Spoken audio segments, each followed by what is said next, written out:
एकता में बल। बात वर्षों पुरानी है। मथुरा के पास एक गांव था।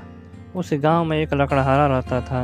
वह लकड़हारा रोज सुबह जंगल में लकड़ियाँ लेने जाता था और शाम को गांव में आकर बेच देता था। एक बार जब लकड़हारा सुबह जंगल की ओर गया तो उसे जंगल में एक गड्ढा में जंगली श्वान का बच्चा गिरा दिखा।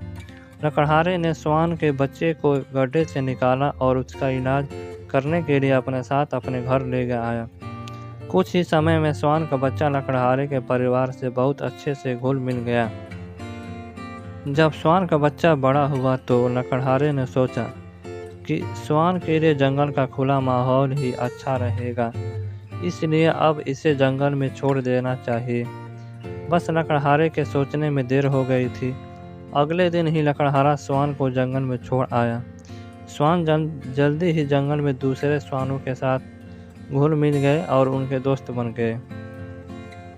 कुछ दिन बाद लकड़हारे को पता चला कि जंगल में एक बाघ है जो श्वानों का शिकार कर उन्हें खा जाता है। अब लकड़हारे को अपने पाले हुए श्वान की चिंता सताने लगी।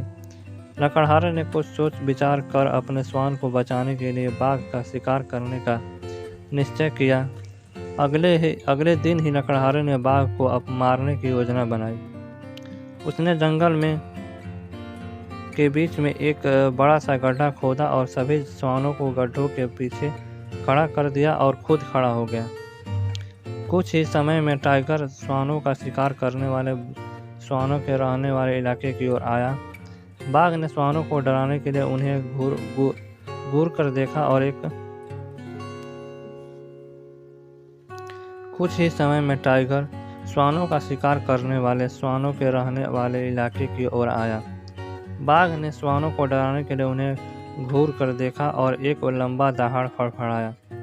श्वानों के साथ लकड़हारा खड़ा था, इसीलिए टाइगर की दहाड़ सुनकर श्वान डरे नहीं और अपनी जगह पर जैसे के तैसे खड़े रहे। उस बाघ की नज़र लकड़हारे पर पड़ी। बाघ लकड़हारे को मारने के लिए जैसे ही लकड़हारे के ओर झपटा, लकड़हारा एक जोर वार मारा और टाइगर सीधे लकड़हारे के खोदे गए गड्ढे में जा गिरा। बस फिर क्या था, मौका देखकर सभी श्वान टाइगर पर टूट पड़े और कुछ ही देर में शेर को मार गिरा दिया। और इस तरह जंगल के श्वान संगठन से शेर जैसे जानवर पर विजय पाने में सफल हुए।